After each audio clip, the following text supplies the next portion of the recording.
Hello, welcome to the Monroe Method Nutrition Clancast. God, that's a mouthful, isn't it? I'll need to come up with something a bit more snappy than that. Welcome. I've decided that I might do something.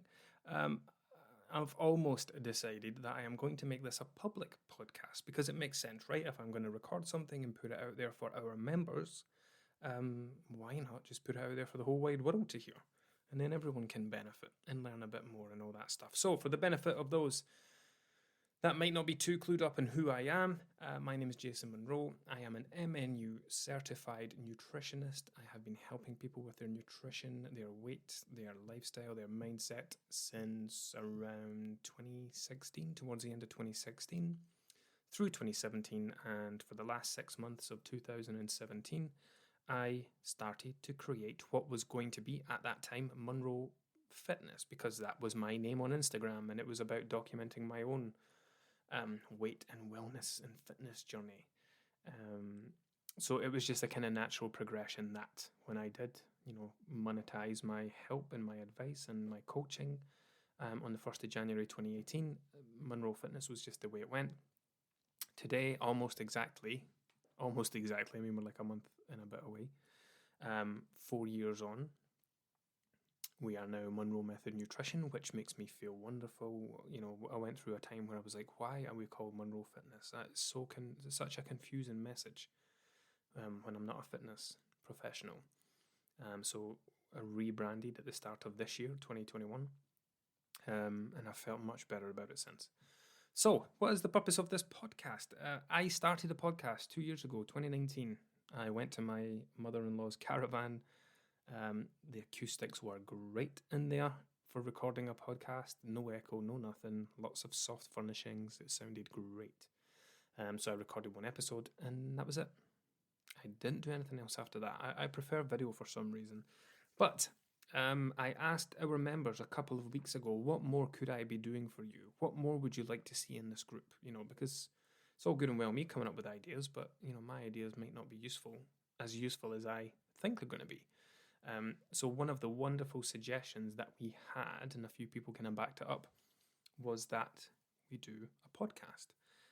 Initially I was like, no, I'm not adding a bloody podcast on, but we normally do a weekly live chat in the group where myself and my co-coach Louise go live and do a live video. And we chat about various topics. Sometimes we get fancy and even have slides in a presentation. So I'm going to alternate. I am going to go live, but I am also going to record a podcast in alternating weeks. And when we do the podcast, like I did this weekend with our weekend post, I asked everyone to give me some questions. Now, I have decided I was not going to look through them and pick them out. I am going to look through them right now and see whatever tickles my fancy right at this very second. Because the things that I enjoy talking about vary from time to time. So, let's see what people have asked. That's fine. Okay, yeah, this was a good one. This was a very good one. So, Sarah Jane asked this question. I'm currently finding colleagues bringing things into work is my downfall. So, tips to not being a complete antisocial spoil sport, but avoiding binging would be great. Now, there's lots of different parts to this, right? So, number one, other people, this is the important part. If I could underline that in text, I would. Other people are bringing food into work.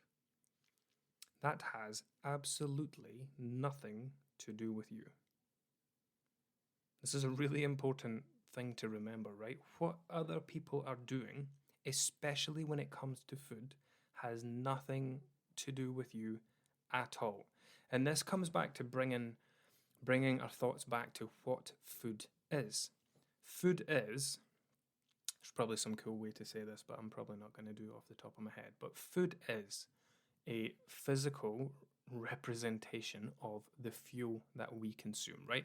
Our body needs calories to run.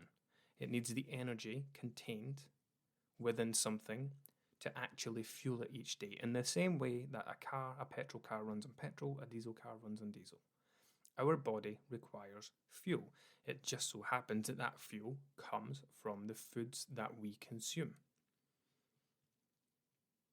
And this is where people start to get a little bit mixed up. They forget what this food is for. They forget why they are eating. People they very quickly get into the mindset that food is this thing that we eat just to resolve hunger. That's all it's for. It doesn't do anything else. When the reality is, it contains the energy that keeps us alive. And if people spent more time thinking about that and thinking about it in that way, they probably wouldn't have as many issues with their weight or as many issues with overeating, eating for no reason. And, when we talk about, or when I talk about not, other people. So we go back to the start. Other people are bringing food into work. That has nothing to do with you, right? That you feel obliged to take part in this social eating thing, that's a you thing. You're putting that pressure on yourself. So Sarah Jane said, an antisocial spoil sport. Who says you're an antisocial spoil sport? If someone says that you are a spoil sport or antisocial for not eating because they are eating, then the other person is an idiot, quite frankly. The food that we consume to, yes, food can be social, food can be, interactive, but, socializing is that, spending time with people, having a social interaction. Food can be a part of that. You can go out with someone and have a coffee. You can go out with someone and have a meal. But, if you've just had your dinner and someone asks you to go for dinner, you don't say, oh yes, I'll come for dinner because you don't want to be a spoil sport. You've just bloody eaten. It doesn't make any sense. And I talk about this thing where the more things that we anchor our eating to, the more our weight is handed over to these things and taken out of our control. So people that eat when stressed, eat when bored, eat when they're in the car, eat every time they go somewhere. Like every time we go to IKEA, we get a hot dog at the end. But, we go to the restaurant and get meatballs, and then at the end there's a hot dog stand, so we get hot dogs too. Or, every time we go to the cinema, we go get a massive pick and mix. And every time you go somewhere, there is some form of eating attached to it. So yeah, stress, boredom, procrastination. People eat when they're happy. People eat when they're sad. People eat to celebrate. People eat to commiserate. The more things.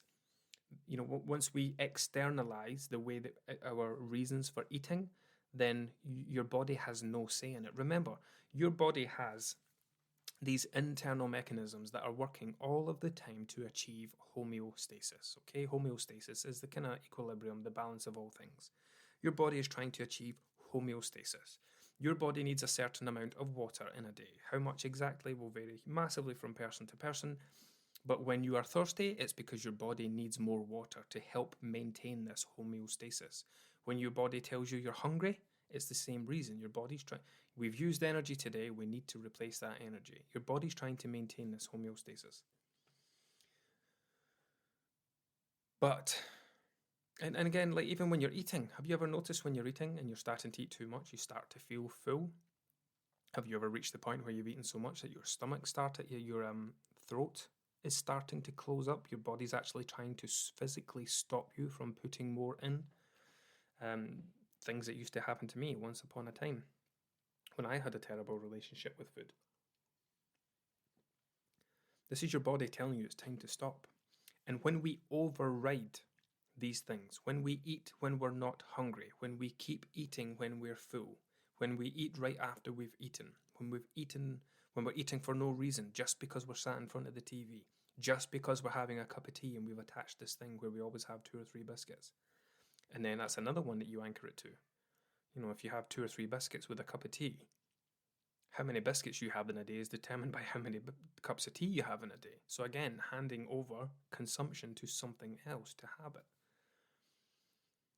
So I went way off the track of what I was even getting at there. But the whole antisocial thing, I remember what it was now.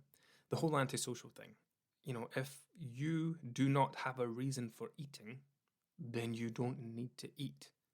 If you ate every time someone brought food in, or every time someone else was eating, or every time you were offered food, then where do your needs come into it?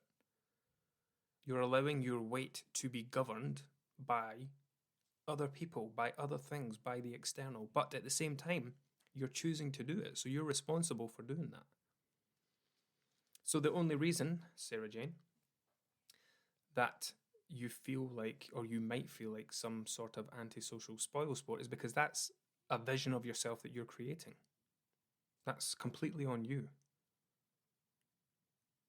Nobody else is going to sit there and say, God, look how antisocial she's being, not eating when everyone else is eating. Like, fuck other people, honestly.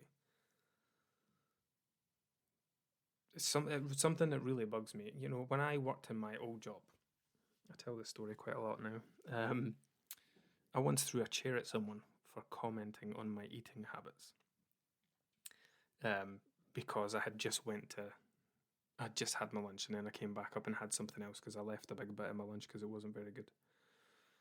And this guy always commented on what I was eating, and it honestly got to me so much. So it's a bit of a bugbear with me, this whole other people thing.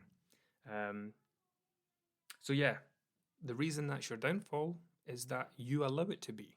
You have created this thing where when other people bring food into work, you feel the need to participate. No one else is making you feel like that. You're making you feel like that. So come at it from the angle that I just said. Food is fuel. I have already eaten today. I've just had my lunch. I've just had my breakfast, like whenever it is. I don't need to eat that. If you want it, have it. If you're eating it solely because you're trying to join in with some kind of social thing where everyone's eating. I used to work in a job a couple of lifetimes ago, this one, in a plant hire company. And we used to always do Fat Fridays. And Fat Fridays was the sales rep would do Greg's in the morning. He would get the cakes and the sausage rolls and the pasties and whatever else. And then my boss at lunchtime would go to McDonald's or to the local Chinese or whatever and pick up a takeaway, and we'd have that as well. And this was Fat Fridays. And, you know, I was only like 20, 21 at the time. I was getting handed free food. I did not care. It wasn't an issue. I wasn't overweight specifically at that time, but I was soon after, funnily enough. And I know that this goes on in so many places. I used to work in a call centre once upon a time where everyone got to the point where they complained about the food culture in there because there was like, you know, at the weekend you would get a bonus for getting a booking.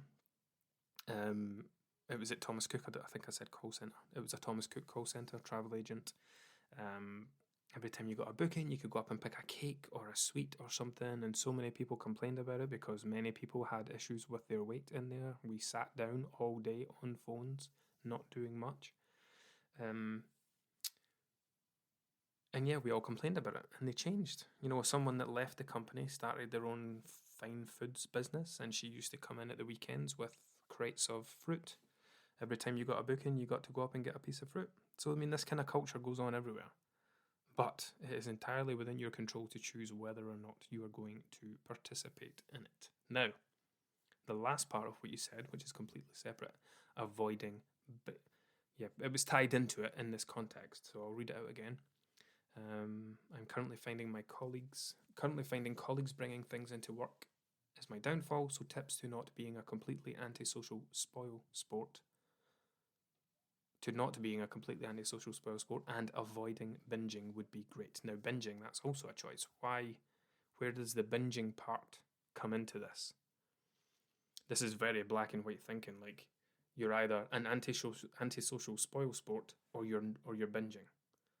You know, you've created this idea that you only have two options. You can throw yourself in head first and completely overconsume, or you can be antisocial and not take part at all. You know, how about you don't, you know, and this, ultimately this comes down to you changing the way that you view this, because this is all created by you. No one thinks you're being antisocial. No one thinks you're being a spoil sport. And at the same time, the only other option, not taking part, isn't binging. There's a number of other things that you can do. So yeah, I think this just comes back to understanding why it is that we eat. Yes, we can enjoy food, we can enjoy the taste of it, we can enjoy eating in company. Yeah, I've done this big thing recently. I think it was in the group last week. I recorded a video and spoke about how, we don't have to consume thousands of calories to be social. Um, I've spoken to many people that feel like they've got a lot of catching up to do on last year, like they missed out on so much because of COVID around Christmas, and I'm going to fully enjoy myself, like, and socialize because I missed out on all this stuff. The only thing that we missed out on last year was face-to-face social interactions. We did not miss out on eating, we did not miss out on drinking, we could still do all those things. But being social, socializing, that is having a social interaction with someone. It does not have to have eating attached to it. You can go for a walk and socialize with someone. You can invite someone over to your house and be social with them. You can go out for coffee, you can go out for a meal. You're not going out specifically to eat for the full duration of the time that you spend with that person. That person is having their dinner, you are having your dinner, you just happen to be sharing that meal together. Does that make sense? So it's not antisocial not to eat when other people are eating. Anyway, spent long enough on that one. I hope that's been helpful. Let's check out what was next. Lavinia was one I wanted to do, actually. If you have a binge restrict relationship with food, what quantifies as binge behavior? I thought I had quite a healthy relationship with food, and most of the reason I put on weight was due to a mixture of medication and extremely poor and severe mental health for a period of time. Okay. I would love to know, how do you identify if you have a... Right, let's do that part first. How do you identify if you have a binge restrict relationship with food? Well, at the risk of being giving you the complete obvious answer, binge would be when you overconsume, and restriction would be when you intentionally restrict in an effort to make up for the binge. That's binge and restrict. So let's say, right, today's Sunday. I'm recording this on Sunday afternoon. So let's say last night you had a takeaway and then you had a bunch of other stuff after that, to the point where you were physically uncomfortable, but you were in control of your choices. Then it would be through choice, right? You intentionally binged through choice for some other reason. Now remember, I'm saying intentionally because we don't do things unintentionally, and I'll come to that in a sec, because there is a fine line between binge eating disorder and binge eating. Choosing to binge eat is often influenced by the way that we think, act, and feel about certain foods, and that comes down to our relationship with specific food. But I don't want to get too into that in this one. The restrict part is when you wake up the next day and you intentionally don't have breakfast. Now, if you wake up and you're not hungry and you don't have breakfast, you're not restricting. If you wake up in the morning and all you can think is how terrible you feel about the night before, how many calories you consumed, how much you've eaten, if you experience any guilt or any shame, and then you start to skip meals, then you are restricting, and you are binging and restricting. Now, it's really important to understand that there are varying levels of binge eating. And when it comes to defining between what is an eating disorder and what's not, so this is when it starts to get into the realms of where I'm qualified to help and where I'm unqualified to help, because eating disorders are mental health disorders and they have to be worked on with the relevant professional, it's not the word I want, but with a relevant professional that can work specifically with people with eating disorders. And when we talk about binge eating disorder, I went to a conference a couple of years ago, and there was a wonderful woman there. It was it Philippa Potts? It wasn't, it was the other one. Oh, I can't remember her name now, but she was hilarious. She was wonderful and hilarious. Or was it Philippa Potts? I'm Googling it just now. I can't find her. Anyway, and she was telling us all about, it was Philippa. She was telling us all about the differences, and we spoke about so many different things. But when it came to binge eating disorder, the way that we define the difference between eating disorder and just someone that binge eats from time to time is a complete loss of control around food. And she described it as it's almost an out of body experience where the person, they have the urge, they try to fight it, they eventually give in, and they suddenly come back to themselves, not aware of what they've just done. And yet there is wrappers and food and stuff all around them. That's how we separate the difference between someone that just has a poor relationship with food and may binge eat from time to time, and someone who is suffering from a mental health condition with an eating disorder, BED, binge eating disorder. So for anyone listening, if you ever find yourself in that position, then you need to get the right help for the right thing. We can try and force ourselves through diets, and yes, you might well make it to the finish line. You might well make it to a target. You might well lose weight. I've spoken to countless people who have binged and restricted their way to their target weights. I've spoken to Weight Watchers cover girls and Slimming World magazine success stories who have opened up to me about the methods that they had to use to get to where they were, to then become featured in the magazine. And these people are looked up to and respected by the tens of thousands of people that read these magazines. These people inspire people on their own journeys, and yet they don't know what's went on behind the scenes. They don't know what that person's done, and indeed what that person is still doing in an effort to maintain their weight. I've spoken to people who have 6-figure followings on Instagram who have reached, these are people so deep in the slimming world, so looked up to with their recipes, and they've got their blue ticks, and they're making money from their fucking spice entice codes and all that shit. And yet, they've reached out to me, a few of them, over the last few years to ask advice, very, very timidly and dancing around it. And, what would you do if someone was doing this? And, how would you help someone if they were doing that? And it's the reason that I post so much about Slimming World, and it's not like I make these things up. I know that this goes on. I know that there are people who, yes, they do reach their target weight. Wonderful. But at what cost? Your relationship with food is of far more importance than any number on a scale. Anyway, segue. So yeah, that's the binge and strict relationship. That's how you identify if you have a binge and restrict behaviors around food.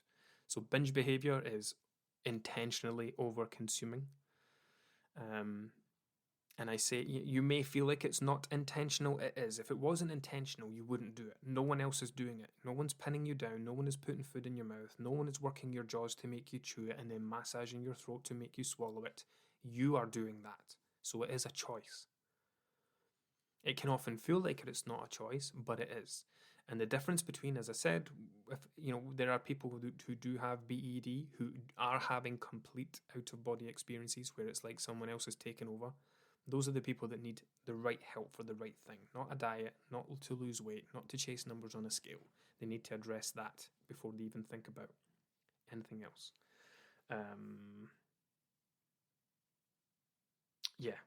Next part. I thought I had quite a healthy relationship with food, and most of the so if you're binging, then you don't have a healthy relationship with food, because you're using food in a way that it's not intended, and it's a relationship with food that leads to us binging. Like I used to do it when I was younger. Well, this the whole mindset. Oh, start on Monday. You get whatever on a Friday, then it continues all weekend. And then I would try and go on a diet. In my mid-20s when I started caring about that sort of thing. I'm 36 now. I would try and go on a diet, fight it, and then you would eat one thing and say, oh, I wasn't allowed that. I once followed Scottish Slimmers, and it had all these rules like they all do. It wasn't as bad as many. They did acknowledge that calories exist. Like Slimming World, you had these things called checks. They weren't necessarily, they were kind of like sins. But they weren't just meant to be spent on certain foods. Checks were like your points in a day. You calculated them based on a number of things, and you had however many checks. And these checks, each of them added up to 25 calories.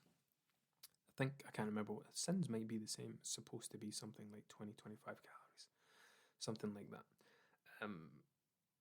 And yeah, I had an unhealthy relationship with food at that time because the way I was using it. Oh, I'm not going to have a biscuit, not going to have a biscuit, I'm not allowed a biscuit. I'll just have one. Then you have one, then you feel shit about one, so you finish the whole packet. That's an unhealthy relationship with food. But it's created by the plans that you're following, the things that you expose yourself to, the language that you use, the diets that you've done in the past, the people you surround yourself with, the people you expose yourself to on social media. That sounded terrible. You know what I mean. Your eyes, not exposing yourself to people on social media. Fuck's sake. Right. So yeah, I put on weight was due to a mixture of medication and poor mental health. Do you know what? That's a really important one to cover. There are very few medications in the world that actually directly influence weight gain. As in, they're, and I can't remember what they are, but they're not related to mental health. They are something else for something else where you can it can genuinely impact the way that your body stores fat or something like that. But that's doctor stuff, not nutritionist stuff. There are very few medications that directly impact weight gain. But it's often mentioned as a side effect because there will be some sort of indirect impact. For example, if someone was given steroids, there would be a side effect of weight gain. Not because steroids make you gain weight, but because steroids can ramp up your appetite. So if something ramps up your appetite and you are obviously going to eat more, then that's where the side effect of weight gain comes in. When people are put on things like antidepressants or anything kind of related to mood, depending on what they are, they may have some form of tranquilizing effect or kind of, I can't think of the wording I'm trying to think of, but you know what I mean. They kind of slow you down a bit. I've been on them before. Made me sleepy, made me sluggish, made me not very energetic. In that instance, weight gain might come from the impacts on your reduction in activity level. Maybe you're sleeping more or napping more, just more inclined to sit down more often when you might be more active.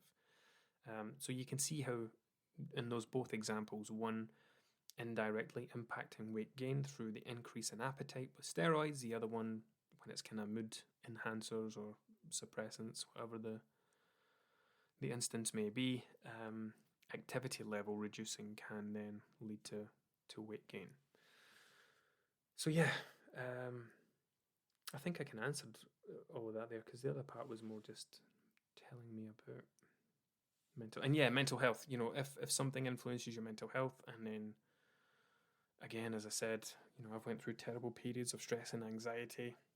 I talk about it quite a lot on my Instagram. I used to be terrible for stress eating. I still get the urges to stress eat. I'm just much more aware of them now, and I just observe them. It's like, yep, I am stressed. Yes, my body is telling me to get something to eat, but I know why it's doing it now. It's a distraction technique. I am doing something stressful that is causing me mental harm, mental pain. My body wants to relieve me of that, so it's making suggestions on what I could do right now. And it knows that in the past, if it makes my tummy rumble, then I'll take myself away from the stressful situation and I will find some food. But it's been many years since I was a slave to that one. Right. This was a good one by Sally. Very exciting. Oh yeah, very exciting in reply to something I'd written. But how does one get out of the weight loss mindset when they get to maintenance? Especially if they have been on the weight loss phase for a while. This is the thing, isn't it? Many people spend their entire lives dieting. And here's the thing, right? We also spend our entire lives gaining weight. The difference is we don't intentionally gain weight. We don't go out of our way to gain weight. It just happens as a result of our choices. So think of it this way, right? Because this is quite a mind fuck. We gain weight when we are focused on other things, right? We gain weight when we are focused on holidays and barbecues and parties and day-to-day life and stress and whatever, right? The way that those things influence the way that we fuel our bodies is what leads to weight gain, right? Nobody sets out to intentionally, unless someone's actually has a reason to gain weight, right? But for the vast majority of people that would listen to this, you're not setting out with the intention of piling on pounds, right? Nobody does that. It's an unfortunate outcome of all the fun stuff in life. But when people set out to lose weight, they do it intentionally. So the reason that this feels like such a difficulty is that we focus, when it comes to losing weight, we have to focus and try and put effort into it. And then when it comes to going in the other direction, it just happens.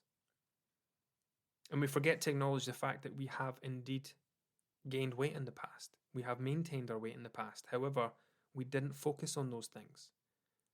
The weight loss is the thing we focused on. And that's why it feels difficult to get out of that mindset. We treat it differently to how we treat the other things that our weight can do.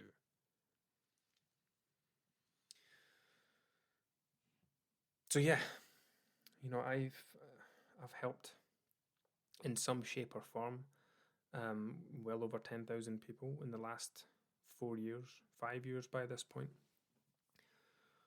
And the vast majority of those people were yo-yo dieters. It seems to be the kind of niche that I've found myself in, where it's people who have been chasing their weight up and down for years. But that's the thing, though, we don't chase it up, we chase it down. It goes up itself.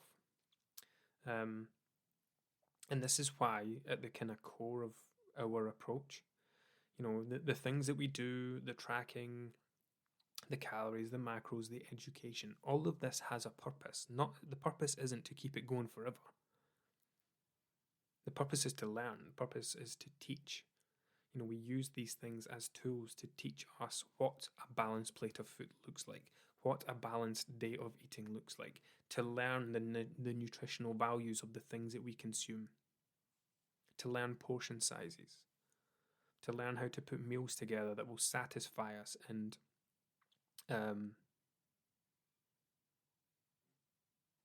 what is the word that I'm looking for? Nourish our bodies. That was the word I was trying to think of. Nourish. That will satisfy and nourish our bodies and help support our weight and our health in the long term. So yeah, when it comes to getting out of this weight loss mindset, listen, if you lost weight, if you stayed in a calorie deficit forever, you would die, because there would be nothing left of you. Weight loss, it's like asking the question, how do I get out of the money-saving mindset? I've been saving money for so long, how do I change and get into a spending mindset? It's a very similar thing. Weight loss is, when we save money, for the most part, people do it as like a short-term thing to achieve an outcome. I am going to save money up because I need a new car. I am going to save money up because I need a deposit for a mortgage.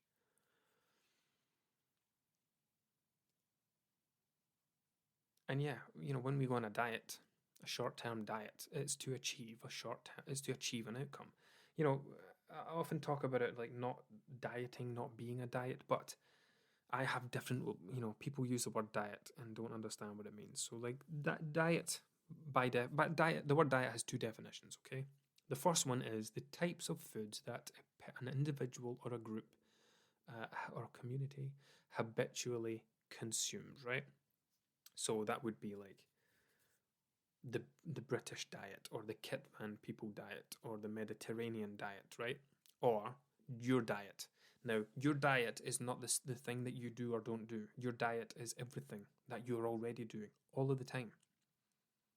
When you start doing Slimming World, you are starting second definition was a short-term restrictive diet to achieve a goal, something like that. So when you do something like Slimming World or Weight Watchers or whatever else, you are essentially doing number 2, a short-term restrictive diet where you only have permission to eat certain things at certain times and you're limited by how much you can eat each day and all of that jazz. whereas your daily habitual diet is how you eat all the time.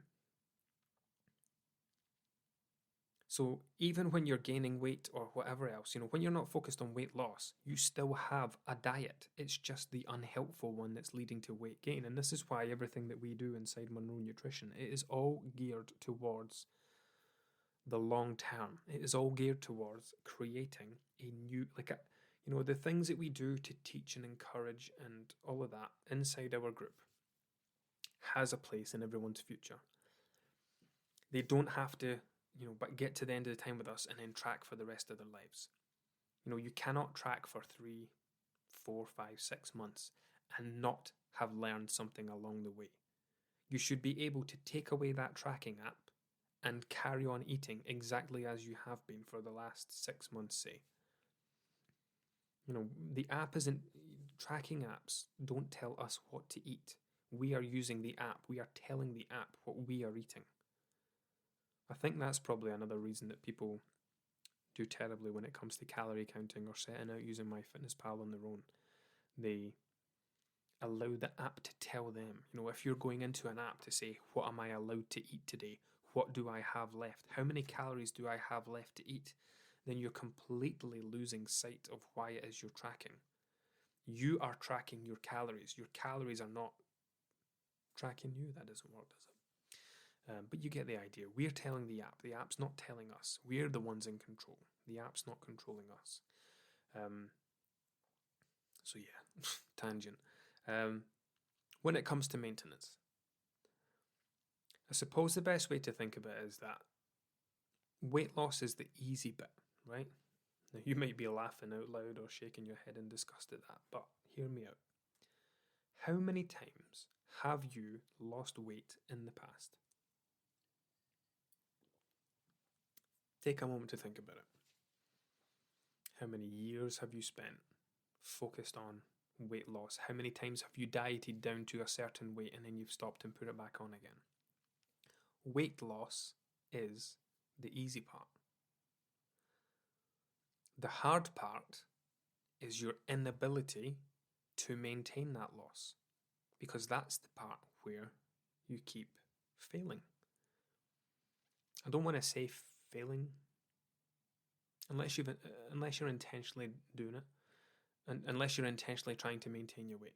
Like, people lose weight and don't have an exit strategy. They haven't learned anything. They when you do a short-term diet, definition 2 of the word diet, what's happened?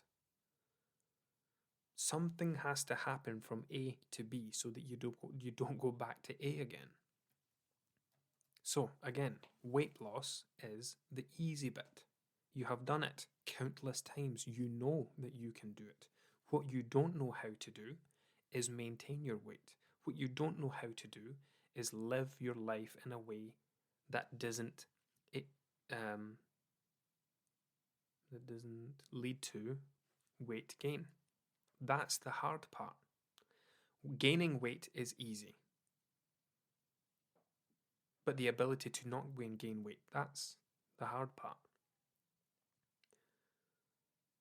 So when it comes to maintenance, maintenance, it's a tricky thing, because you feel like you've put so much effort into the weight loss part, even though it's been easy on paper and you've achieved it.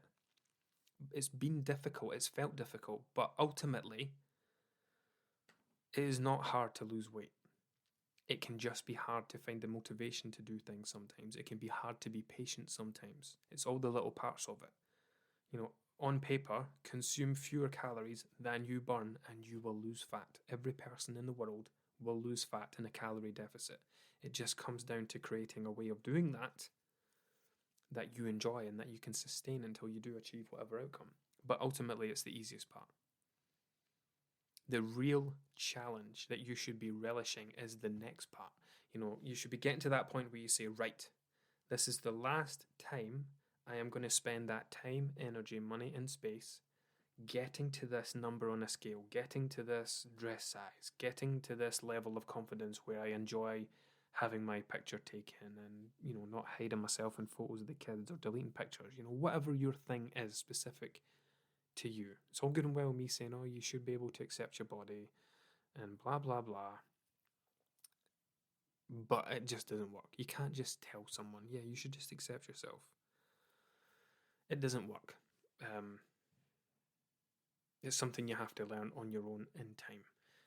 And as much as I agree with that approach, and I think it's amazing, and it's something that I had to learn a long time ago about acceptance and that your body isn't supposed to look a certain way, I know that the vast majority of people that I work with, that I speak to, they still have their things. They still have their things that they don't like. There are things that they will probably never change. As much as I try to encourage people not to chase numbers on scales, not to chase exact numbers and all of that, people still do it, right? Can't stop them. You can just tell them that, you should probably have other reasons for losing weight. But anyway, you should be at that point when it gets to maintenance where you're telling yourself, this is going to be the last time. I am not putting myself through all of that again. I am not going to undo all of my hard work. That was part one of my journey finished. Here comes the rest of my life. What have I learned in the last 6 months while reaching this end result? And how am I going to put that into practice now?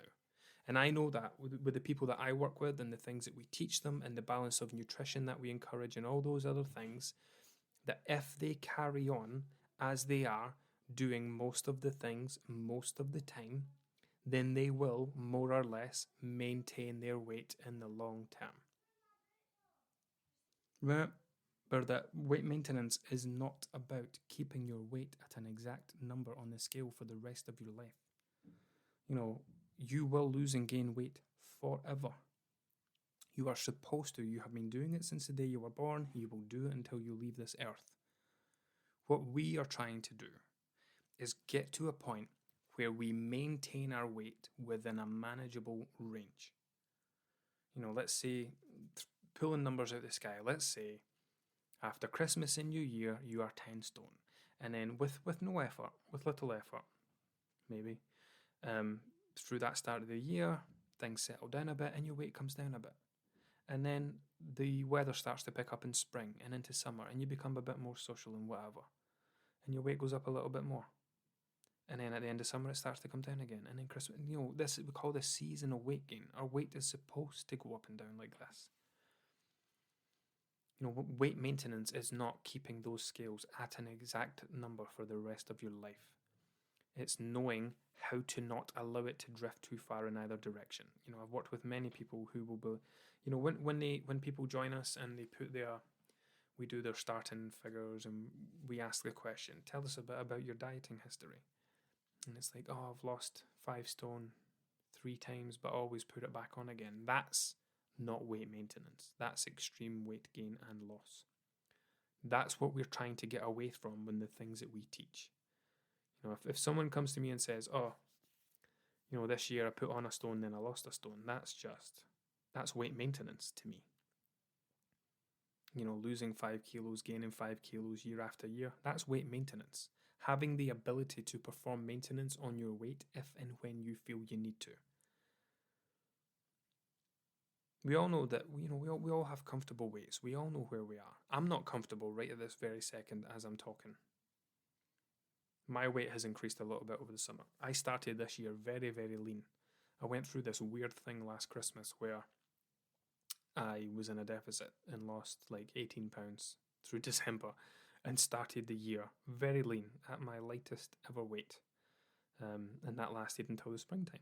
And then the world opened up again. I even got 2 weeks holiday off this year, my first proper holiday, not like pretend holiday where I go on holiday somewhere else but still have my laptop with me and work.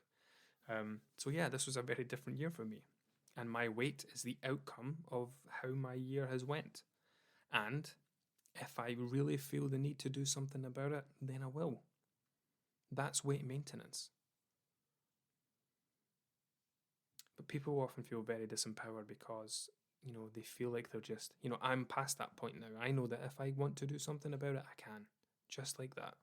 I know exactly what to do. There's no mystery, there's no hope, there's no fear, there's no self-limiting beliefs. It's like, yep, these are the things you do to lose weight. I will do them, I will lose weight. But I know that many people listening will have gone through these things in the past where it's like they're put off from dieting. They know they would like to lose weight. They know they might want to look or feel a certain way. Maybe they have some health outcomes in mind, but they just cannot face yet another failed attempt at dieting. Anyway, I went super off topic on that one. Let me see what time we're on. 45 minutes. Good golly gosh. I did think to myself, 45 minutes would be a good length of time if I maybe picked 2 or 3 topics. So yeah, all these other ones, I will need to come back to those next time. So I hope that has been useful. I would be keen to hear, I don't know, like when I post this on Spotify, do I get comments? I can't remember. It goes on Spotify, it goes on Apple iTunes. I suppose I'll post this inside our coaching group, and then I'll see how I feel about posting it to the wider world. I should probably have had a notepad and taken some notes so I could do some bullet points for it, but never mind. Anyway, yeah, hope this has been useful. I'll be keen to hear feedback wherever there may be feedback to be heard, wherever it gets posted. And yeah, keep the questions coming in. I'll pick 2 or 3 every time. We'll delve into them. I'll try and stay more on topic next time. And yeah, see you in a couple of weeks, maybe even a week, because I did quite enjoy this.